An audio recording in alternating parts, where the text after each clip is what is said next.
여러분 축복하겠습니다. 주님의 이름으로 우리 옆분에게 앞뒤 분에게 축복합니다. 주님의 이름으로 사랑하며 축복합니다. 감사하겠습니다.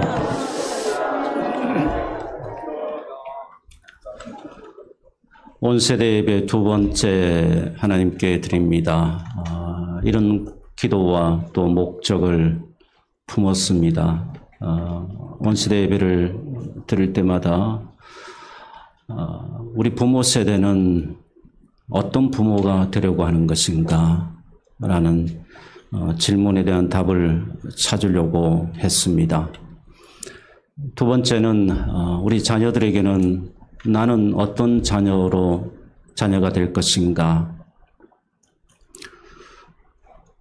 우리의 다음 세대는 그 마음속에 무엇을 품고 우리가 자라나야 할 것인가에 대한 질문에 대한 답을 우리 다음 세대가 찾기를 간절한 마음으로 소망하면서 온세대 예배를 드리고 있습니다.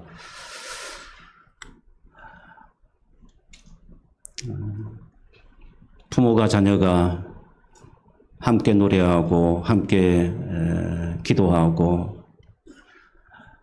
함께 하나님께 경배하는 일은 분명히 놀라운 일입니다. 그리고 우리가 그렇게 성장하고 자라났듯이 오늘 여러분이 무대에 올랐던 우리의 영유치부 도아와 하승이 같은 아이들이 이제 곧 고등학생이 되어져서 또 그 다음 세대를 또 이렇게 중심에 서게 될 것이고 또 지금 중고등부 학생들 청소년들이 또 이제 청년 세대로 그렇게 주역으로 자리하게 될 것이고 우리 찬우 같은 청년들 여러분들 시선에 어릴 때 보았던 찬우가 갑자기 양복 입고 짱하고 여기 강단선에 서게 되니까 멋있죠. 여러분 멋있지 않습니까? 이렇게 우리의 세대와 세대들이 성장하게 될 것이고 이렇게 어린아이 같았던 우리의 다음 세대가 어느 날 갑자기 짠 하고 나타나서 영적으로 육적으로 이렇게 성숙한 모습을 보여질 때 우리는 감동할 수밖에 없게 되는 것입니다. 이것이 바로 우리가 꿈꾸고 하나님 앞에 소망하는 온 세대 예배의 핵심이고 또 우리가 다음 세대를 소망하면서 기대하면서 우리가 떠난 그 자리를 우리의 다음 세대가 이렇게 영적으로 든든하게 서 있게 된다면 얼마나 우리가 하나님 앞에 갔어도 기쁨이 되겠습니까? 그러므로 온 세대 예배를 통해서 우리 온 세대가 하나님 앞에 서고 또 우리가 영적으로 다시 회복하고 우리 부모 세대 여러분들은 아직 할 일이 끝나지 않았습니다. 나는 어떤 부모로 계속해서 나는 끝까지 다름질할 것인가 고뇌해야 합니다. 포기하지 마십시오. 이제는 내가 다 살았구나. 이제는 내가 이만큼 했으면 됐지. 여러분 절대로 그런 마음 갖지 마시고 끝까지 여러분의 다음 세대 또 그 다음 세대를 위해서 여러분의 영적 품위를 잃지 마시고 여러분들이 달려갈 그 길, 그 사명이 여전히 놓여 있다는 사실을 꼭 여러분들이 간직하시고 끝까지 길을 걸어갈 수 있는 그런 은혜가 있기를 축복합니다. 저는 온 세대 이번에 온 세대를 준비하면서 이런 생각했습니다. 가정의 복음이 중심이다. 가정의 복음이 핵심이다. 그러므로 우리 가정에 우리 모든 가정에 여러분 복음이 삶이 되는 그 은혜를 우리가 누려야 될 줄 믿습니다. 복음이 삶이 되어야 합니다. 부모가 믿는 그 믿음이 삶이 되어져야 합니다. 여러분 부모 세대하고 자녀 세대와 왜 자녀들이 우리 자녀의 세대가 믿음의 길을 떠나는가? 그것은 부모가 가지고 있는 믿음, 부모가 가지고 있는 그 복음이 삶이 되지 못했기 때문에 그런 겁니다.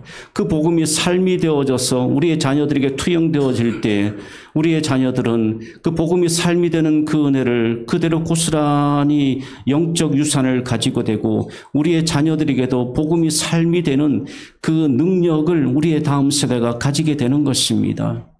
그러므로 여러분, 우리는 오늘 이 하나님께 온 세대 예배를 드림을 통해서 가정의 복음이 삶이 되는 구체적인 복음이 구체적으로 가정에서 실제로 나타나는 역사, 그 복음의 능력이 우리의 가정하게 일어나게 된다면 우리는 소망이 있는 줄 믿습니다. 우리는 다음 세대에 대한 놀라운 은혜가 우리에게 나타나게 될 줄 믿습니다. 사랑하는 여러분, 오늘 이 본문을 보시게 되면 바로 그 복음이 삶이 되는 그 과정을 그리고 있습니다.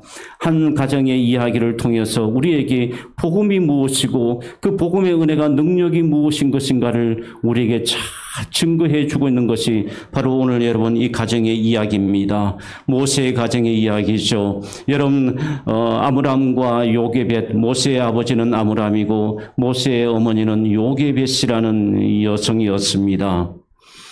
이 아므람과 여러분 요게벳, 특별히 이들은 여러분 야곱의 아들 레위의 후손들이라고 볼 수가 있습니다. 이들은 부모 세대로서 이들에게 복음이 구현되어진 모습을 오늘 성경에서 우리에게 볼 수가 있고 그 복음이 삶으로 실제로 구현된 그것이 여러분 자녀 모세에게 바로 그 복음의 능력이 나타나는 과정을 우리는 오늘 생생하게 볼 수가 있습니다. 여러분 오늘 23절 말씀 시작으로 가보게 됩니다. 이 시작의 말씀을 보게 되면 믿음으로 모세가 태어났다라고 말씀합니다. 자, 여러분 앞부분에 그러므로 이 단어 앞으로 믿음으로가 굉장히 중요합니다. 믿음으로 모세가 태어났다. 그리고 그 부모가 아름다운 아이임을 보았다. 그리고 석 달 동안 숨겨 왕의 명령을 무서워하지 아니하였다.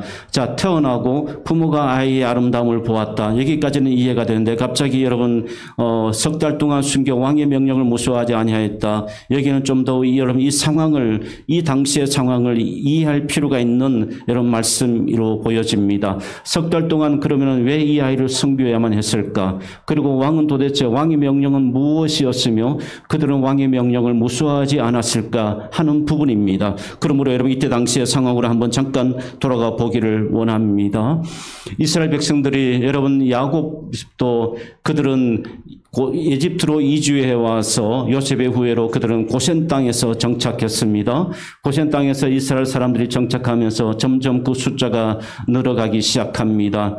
수만에서 수십만에서 또 수백만으로까지 점점 여러분 유대인들이 고센 땅에 거주하는 유대인들이 숫자가 늘어나게 되니까 애굽의 왕 바로가 위협을 느끼기 시작한 것입니다. 그래서 이스라엘에 태어나는 모든 아이들을 죽이라고 명령을 하게 됩니다. 그러니까 모세가 태어났을 때에 바로 이런 여러분 역사적 상황 속에서 모세가 태어났던 것입니다. 그래서 모세의 부모는 이 아이를 숨길 수밖에 없었습니다.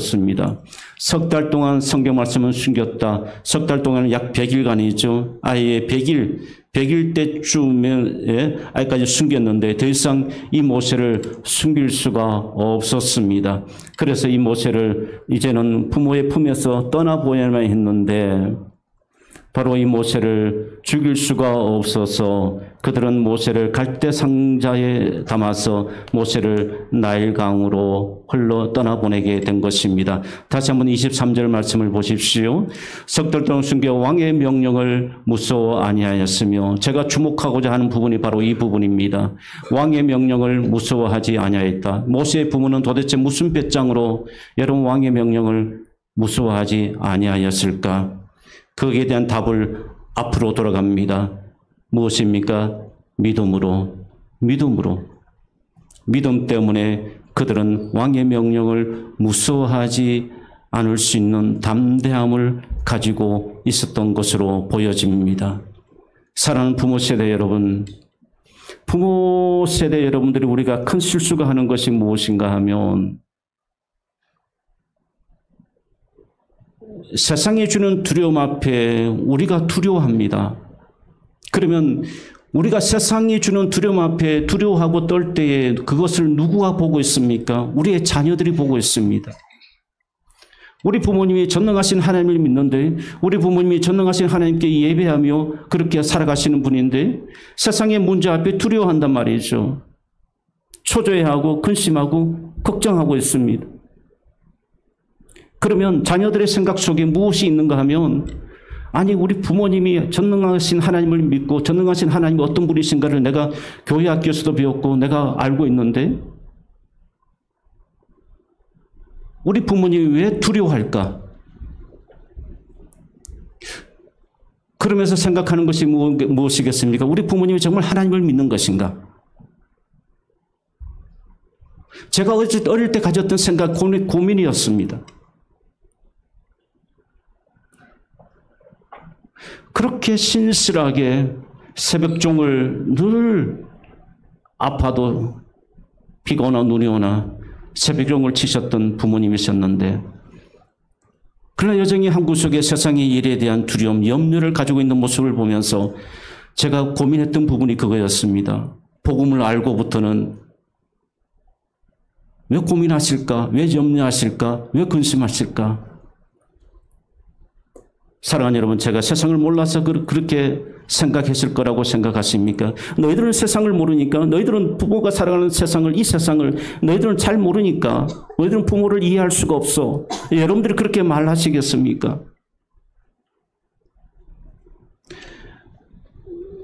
모세가 여러분 여기에서 23절 말씀을 보게 되면 무서워하지 아니하였다.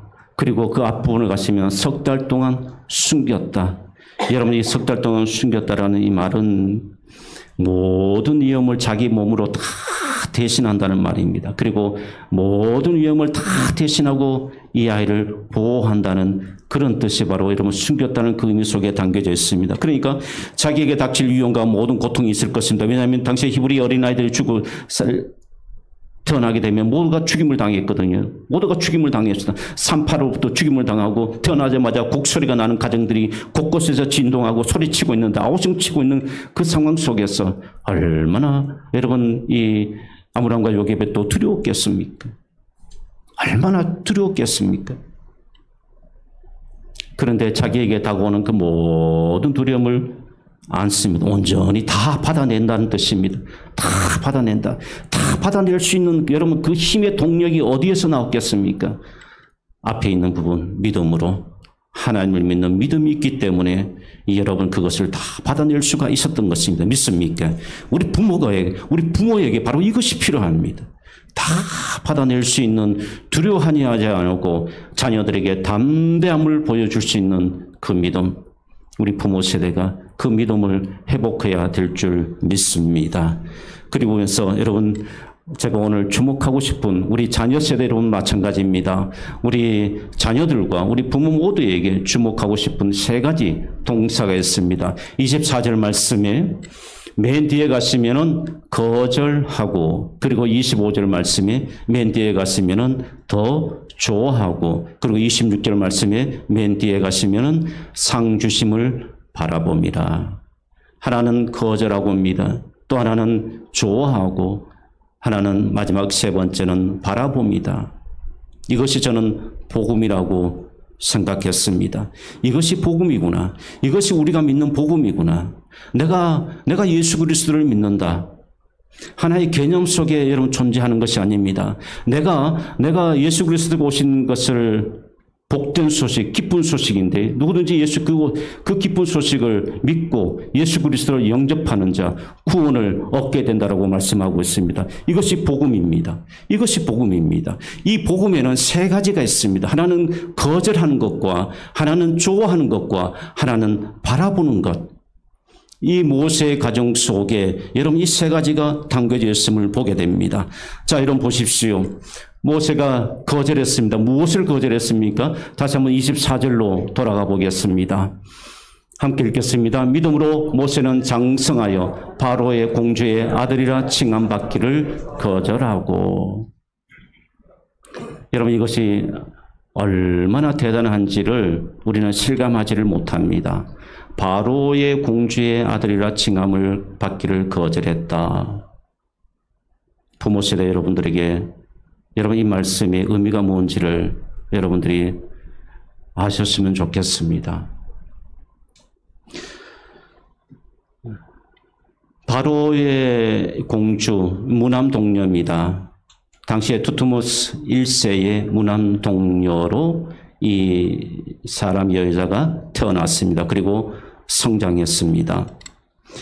그리고 이 역사가들에 의하면은 이 여인의 이름이 핫셉수 공주였다고 합니다. 이 핫셉수 공주가 궁정에서 투트모스 1세의 공주로서 그렇게 성장하고 이루어졌지만 자녀가 없습니다.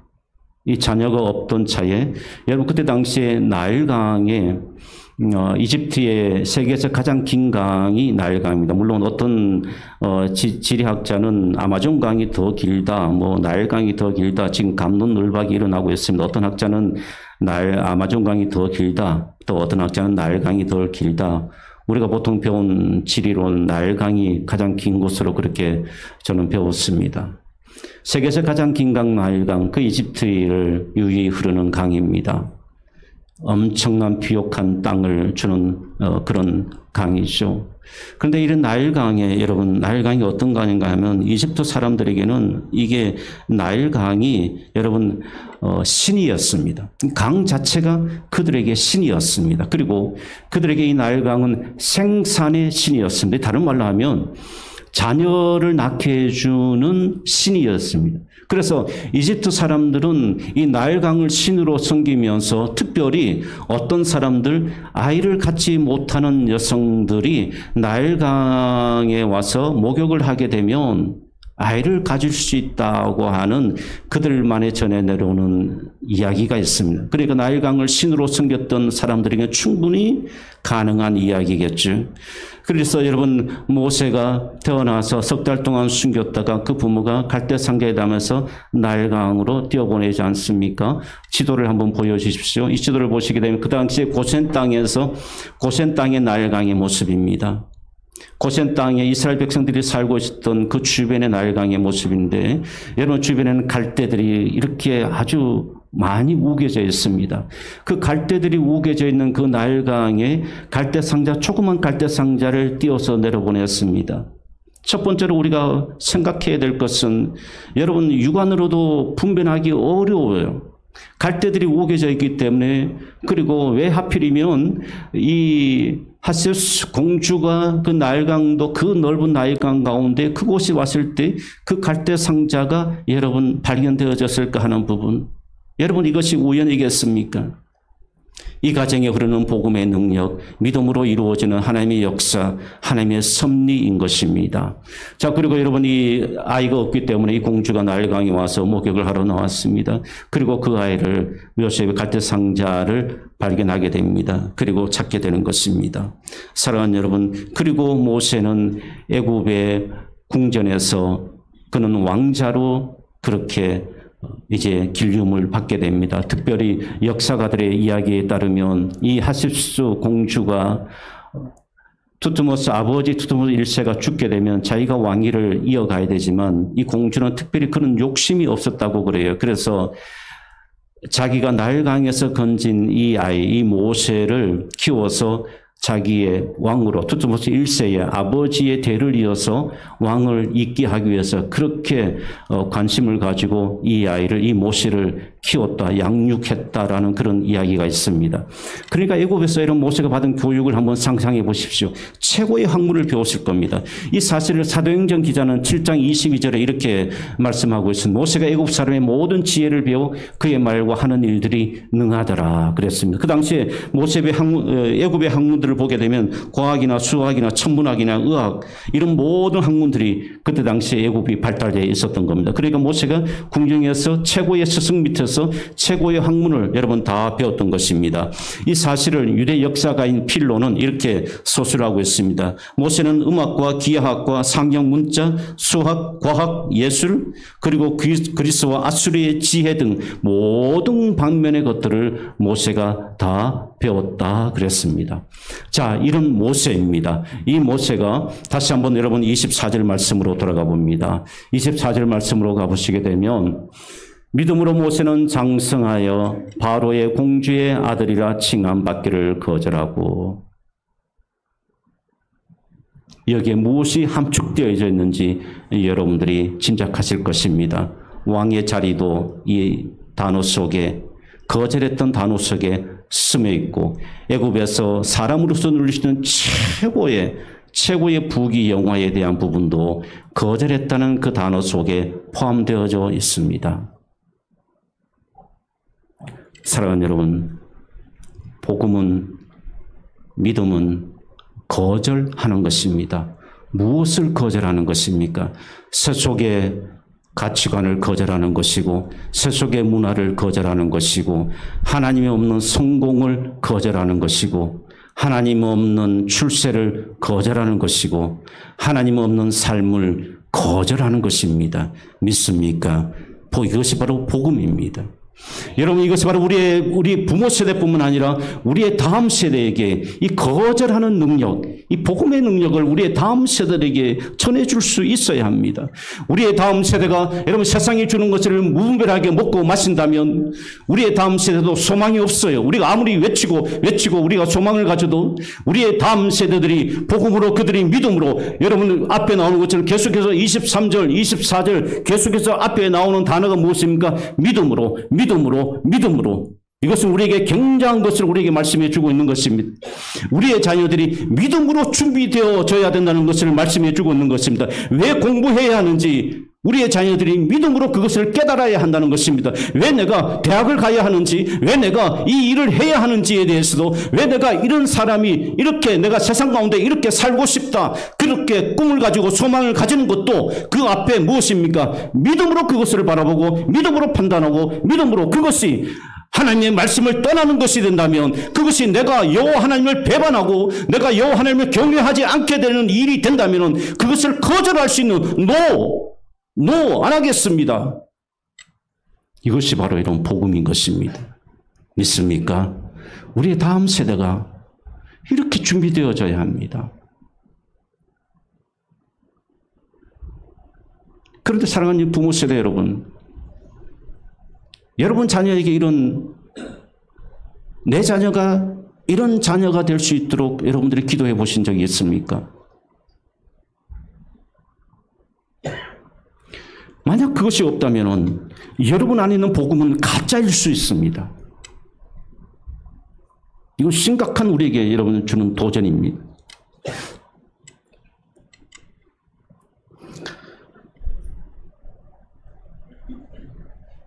왜 가짜냐고 하냐면 복음이라는 것이, 믿음이라는 것이 내가 가질 수 있다라고 생각하는 데서부터 출발했기 때문입니다.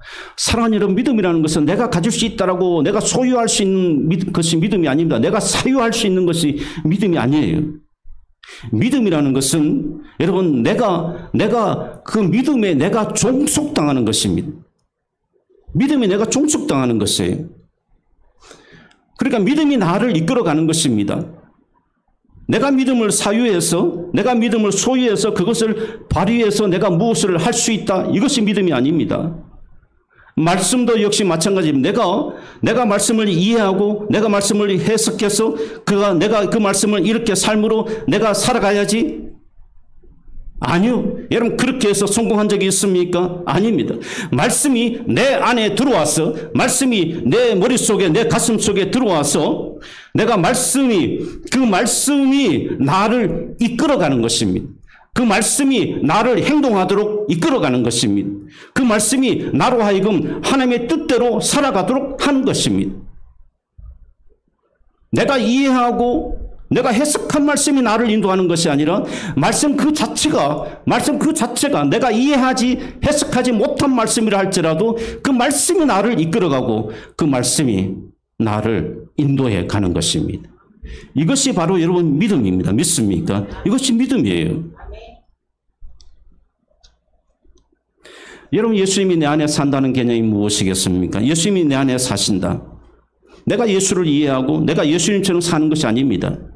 예수님이 내 안에 산다는 것은 내가 예수라는 사람을 이해하고 내가 예수님처럼 내가 사는 것이, 그것이 내가 예수가 내 안에 산다는 것이 아닙니다. 주님이 내 안에 들어오셔서 주님이 내 삶과 내 인생을 송두리째 빼앗아가고 인도해 가시고 주님께서 내 삶과 살아가는 그 모든 과정들을 주님께서 인도해 가시는 것, 내가 설명해내는 것이 아니라 설명할 수는 없지만 내 안에 계신 주님께서 나를 인도하시는 대로 내가 발걸음을 옮겨져 가는 것이, 이것이 내가 여러분 내 안에 사시는 예수님이 계시는 여러분 흔적이 되는 것입니다. 이 믿음에 대해서 우리가 바로 이해해야만 우리는 세상 가운데서 우리가 거절할 수 있는 그것이 복음이고 믿음이라는 사실을 우리가 알게 되는 것입니다. 사랑하는 여러분, 모세가 믿음이 있어서 이 일을 한 것이 아닙니다. 믿음으로라는 단어 주목해야 한다. 믿음으로라는 단어는 믿음이 모세에게 들어가서 믿음이 여러분 그렇게 모세로 하여금 저는 거절합니다 라고 이렇게 결단할 수 있도록 믿음이 모세에게 역사하게 된 것입니다. 믿습니까? 그러면 여러분 우리도 이 믿음을 가져야 합니다. 이 믿음을 가져야만 우리는 우리의 부모 세대가 자녀들에게 바른 신앙교육, 믿음을 우리가 보여줄 수가 있고 우리의 다음 세대가 바른 믿음을 가지고 성장할 수가 있게 되는 것입니다. 그 다음에 보십시오. 25절 말씀입니다. 좋아하고라는 단어입니다. 도리어 하나님의 백성과 함께 고난받기를 잠시 죄악의 낙을 누리는 것보다 더 좋아하고 그랬습니다. 여러분 여기에서 반대 아닙니까? 우리는 무엇을 좋아합니까? 여러분 모세는 애굽에서 누릴 수 있는 최고의 모든 것들이 다 있었습니다. 모든 것들이 다 있었어요. 그가 누릴 수 있는 인생에서 누릴 수 있는 그 모든 것. 사랑하는 부모 여러분, 여러분들이 이 세상에서 누리고 싶은 모든 것들이 있으시죠?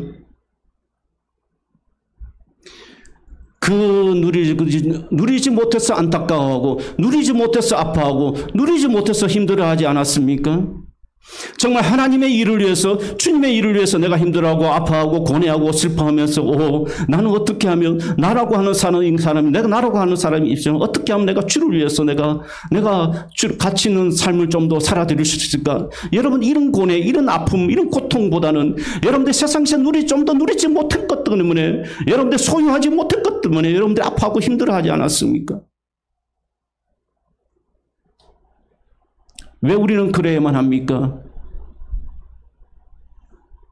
오늘 말씀의 핵심으로 들어가 보게 되면 죄송하지만은 여전히 우리에게 나에게 믿음이 없구나. 나에게 복음이 없구나. 성경의 표현을 보면 참 기가 막힙니다. 이 보시면 잠시 죄악의 낙을 누리는 것보다 그랬습니다. 앞에 두 단어입니다. 잠시 죄악의 날. 이것은 무엇인가? 우리가 세상에서 누릴 수 있는 거, 그 잠깐이라는 겁니다. 잠깐. 그러니까 여러분 성경에서 표현되는 단어 하나하나를 보면 정말 기가 막힙니다. 얼마나 놀랍고 경이로운지 몰라요. 우리가 누리는 건 잠깐입니다. 그리고 우리가 누리는 것, 하나님 없이 누리는 것, 복음 없이 누리는 것, 그것은 죄악의 낙이라고 성경에서 우리에게 말씀해 주고 있습니다. 그럼에도 불구하고 우리는 세상에서 누리는 것을 좋아하려고 하지 않습니까? 그래서는 우리의 다음 세대를 세울 수가 없습니다. 다음 세대를 세울 수가 없어요. 저는 많은 부모님들을 대상으로 하는 세미나를 많이 진행했습니다. 그 세미나를 위해서 아랍에미리트도 간 적이 있고 바레인도 간 적이 있고 또 국내에서도 많은 교회들을 다닌 적이 있습니다. 왜 우리는 다음 세대를 믿음으로 세우지 못할까? 복음은 실제인데 그냥 우리 복음은 개념 속에 있는 것으로 우리 다음 세대에게 전수되고 있단 말이죠. 그러니까 복음의 능력이 나타나지 않는 겁니다. 우리의 자녀들도 공부하는 것에 대해서 진로를 결정하는 것에 대해서 학교와 교회와의 과정 속에서 선택해야 될 때 학원을 선택하고 학교를 선택하고 공부를 선택하고 신앙을 버립니다. 우리 부모 세대에게 이 복음이 없기 때문에 우리 자녀들도 신앙을 버립니다. 주일 예배를 버리면서 학원 가는 것 당연하게 생각하고 주일날 하나님께 성경 한 절 말씀 안 읽으면서 학원 가서 학교 공부하기를 강요하는 것 당연하게 생각하고 부모에게 이 복음이 없기 때문에 우리의 다음 세대 자녀들에게도 복음은 실제인데 복음은 삶인데 그것을 보여주지 못하고 있다는 거죠.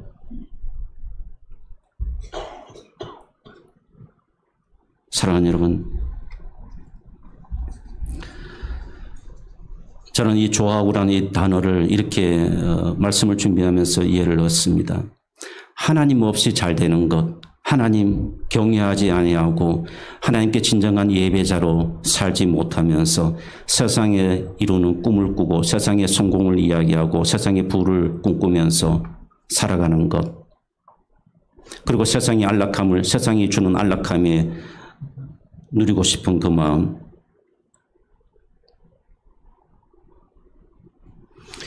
그런 것들이 있지만 그러나 복음을 위해서 수고하고 주님의 부르심의 뜻에 무엇인 것인가를 고뇌하고 헌신하면서 주를 위해서 어려움과 고난을 겪는 것을 마다하지 아니하고 오히려 그 일을 좋아하는 것. 오늘 여러분 25절의 본문의 말씀을 저는 이렇게 이 현실로 우리의 상황 속으로 이렇게 의역을 해봤습니다. 사랑하는 여러분, 정말 부모님 여러분들에게 제가 질문드립니다. 여러분 자녀들이 복음을 위해서 수고하고 복음을 위해서 주를 위해서 헌신하고 그래서 오는 아픔이 있을 때 얘야 잘했어, 괜찮아, 오케이, 걱정하지 마, 그래도 힘들지만 주를 위해서 복음을 위해서 더 해봐.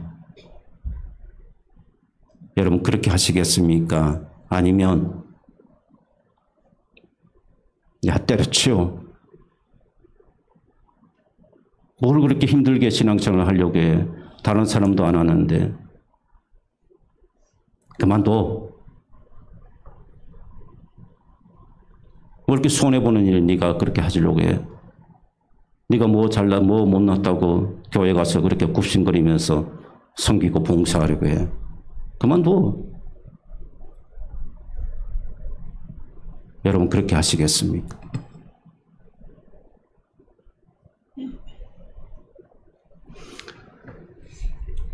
사랑하는 여러분, 우리의 부모된 우리도 그렇지만 우리의 다음 세대도 주를 위해서 주님에 대한 그 가치를 가지고 복음을 위해서 헌신하고 살아가는 것을 더 좋아할 수 있는 그런 결단을 할 수 있는 우리의 다음 세대가 세워야 될 줄 믿습니다. 여러분, 그러려면 이들이 믿음으로 생각 속에 개념 속에 있는 믿음이 아니라 실제, 믿음은 삶의 실제입니다. 그 믿음이 우리의 자녀들의 학교 현장에서 우리 현장이 배움에 가는 그 과정 속에서 여러분 일어날 수 있게 되기를 주님의 이름으로 축원합니다. 그 다음에 여러분 26절 말씀을 보겠습니다.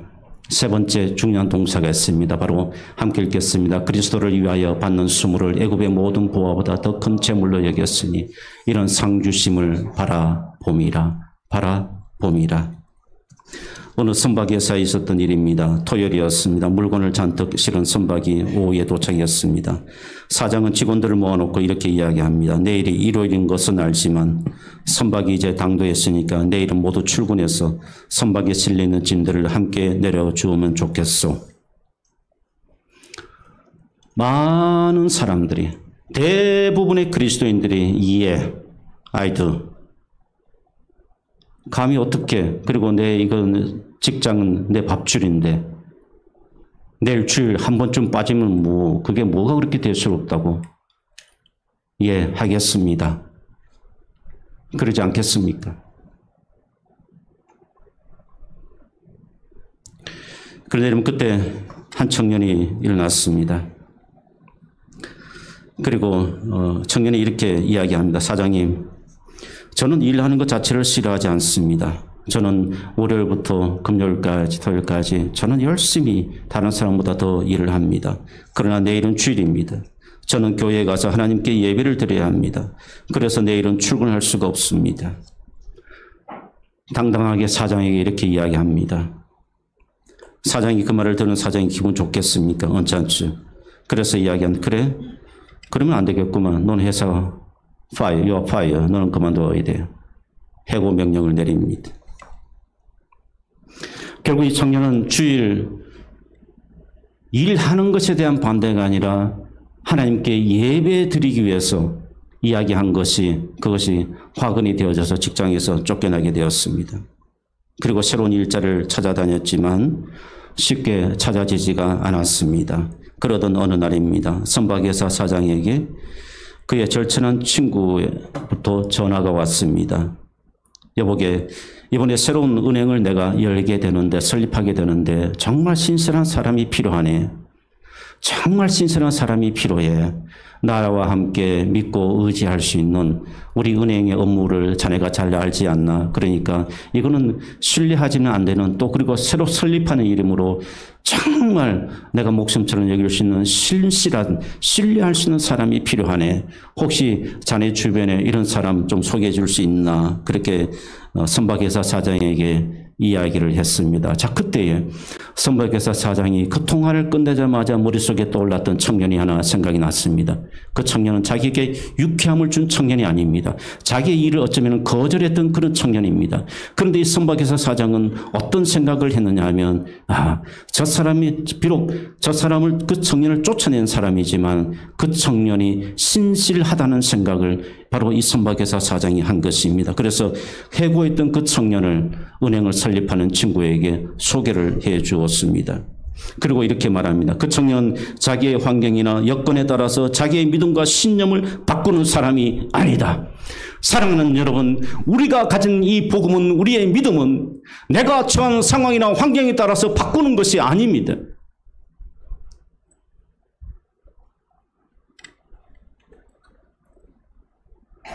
어떤 요구를 나에게 할지라도 복음은, 믿음은 바뀌지 않습니다. 그것을 지키는 것입니다. 이것이 바로 여러분 복음인 것입니다. 그래서 이 청년은 여러분 그 은행에 발탁이 되고 더 좋은 대우를 받으면서 살아가게 되어졌습니다. 이 청년이 노라고 할 때에 그에게 닥칠 충분한 일들을 생각했을 것입니다. 그러나 그는 복음 앞에 그는 당당했습니다. 그리고 믿음으로 그는 결단을 하게 되어졌습니다. 사랑하는 여러분, 그러면서 자기 말씀을 준비하면서 깨닫게 된 것은 하나님을 바라본다는 것은 결단이구나. 결단이구나. 결단 없는 것은 그냥 바라볼 수가 있어요. 바라보지 않는 것보다 바라보는 것이 훨씬 유익합니다. 그러나 그것은 여러분 아무런 인생의 변화를 가져오지 않습니다. 바라본다는 것은 바로 결단, 결심이 함께 동반되는 것입니다. 믿습니까? 복음은, 복음의 실제라는 것은 삶으로, 삶의 실제에서 여러분 동반 수반되는 것이에요. 이기는 것입니다. 사랑하는 여러분, 우리의 자녀들이 바로 주목해 보고 싶은 부분은 바로 이 부분입니다. 부모 세대뿐만 아니라 자녀 세대, 우리 모두에게 주목하고자 하는 부분이 이 부분이에요. 우리의 자녀들이 이 땅의 학문을 배웁니다. 그리고 이 땅의 학문을 가지고 우열을 가리면서 그리고 대학을 또 선택하게 되고 또 그것을 통해서 직업을 또 선택하게 될 것입니다. 그리고 우리의 자녀들이 직면하게 된 세상, 부모 세대들이 직면했던 모든 세상과 똑같습니다. 수많은 유혹과 미혹들이 우리의 자녀들 앞에 펼쳐질 것입니다. 그럴 때에 여러분 세상과 타협하면서 사는 것이, 세상과 적당하게 적절하게 그렇게 서로 주고받으면서 사는 것이, 그것이 지혜로운 삶이야라고 여러분 우리의 자녀들에게 그렇게 다가올 것입니다. 아니, 어쩌면 부모된 여러분들이 그것을 가르쳐주고 있는지도 몰라요. 지금 여러분들이 그 세상의 처세수를 여러분들이 그것이 복음인 것처럼 보여주고 있고 그것이 복음의 실제인 것처럼 그렇게 지금 나타내 보여주고 있지 않습니까?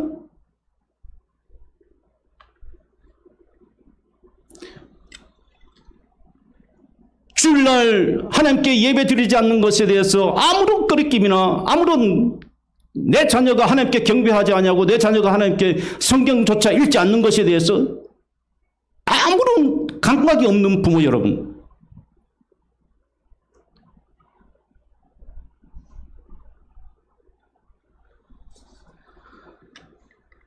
믿음의 결단을 하면 손해를 보고 불이익을 당하고 배척을 당하고 조롱을 받고 어려움을 받으니까 그거 걱정되어져서 믿음의 결단을 오히려 부모들이 못하도록 방해하고 있지는 않은지. 사랑하는 여러분, 우리의 자녀가요, 단순히 세상의 학문을 배우고 잘하고, 그리고 그것을 가지고 좋은 대학 가고, 좋은 직장하고, 좋은 환경에서 좋은 대우를 받으면서 삶을 살아가는 것. 예. 소중하죠. 중요하죠. 그러나 더 중요한 것도 잃어버렸습니다. 여러분, 내 자녀가, 우리의 다음 세대가 세상에서 하나님의 사명을 감당하는 세대로 자녀가 되어져야 하는 것입니다. 하나님의 사명을 감당하는 자녀로 우리의 자녀가 세워져 받아야 되는 거예요. 하나님이 중심적인 삶을 살도록 그렇게 살아가는 것이, 그것이 바로 부모가 바라는 자녀의 상이어야 합니다. 그것을 위해서 결단할 수 있는 용기, 믿음, 우리의 다음 세대, 우리의 자녀들에게 필요한 것은 바로 그것입니다. 그러므로 여러분, 사랑 부모 세대 여러분, 믿음을 보여주셔야 합니다. 믿음으로. 여러분들이 세상을 두려워하지 않아야 합니다. 세상의 재물과 세상의 성공에 대해서 여러분을 두려움을 가지고 있으면 계속 거기에 집착하게 되고, 여러분의 자녀들이 계속해서 여러분 모르게 여러분 자녀에게 그것을 요구하고 있게 되는 것입니다. 복음을 왜 이렇게 여러분 모르십니까?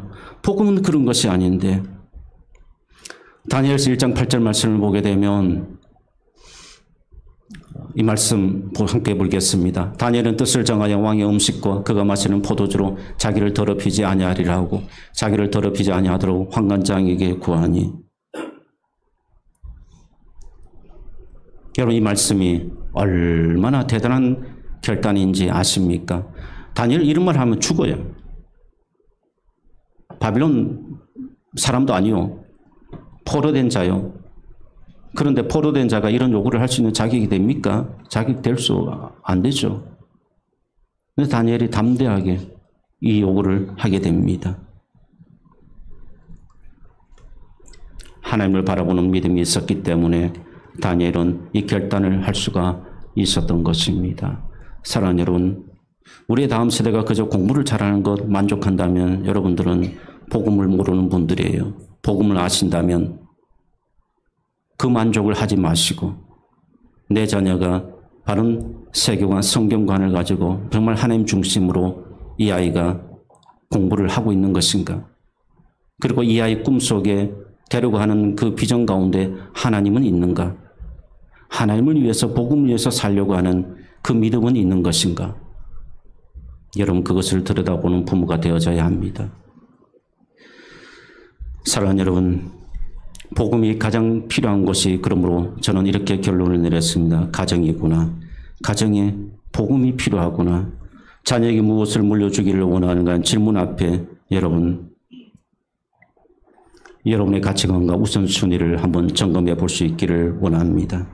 내가 자녀들에게 가장 물려주고 싶은 것이 내가 경험한 하나님, 내가 믿는 그 하나님이 되어야 될 줄 믿습니다. 여러분에게 그 신앙의 고백이 되기를 주님의 이름으로 축복합니다. 여러분, 그래서 26절을 다시 한번 보겠습니다. 26절 말씀입니다. 우리 함께 읽겠습니다. 그리스도를 위하여 받는 수모를 애굽의 모든 보화보다 더 큰 재물로 여겼으니 이는 상 주심을 바라봄이라. 할렐루야. 우리의 세대에게, 다음 세대에게 이 역사가, 이 말씀의 은혜가 있게 되기를 주님의 이름으로 축복합니다.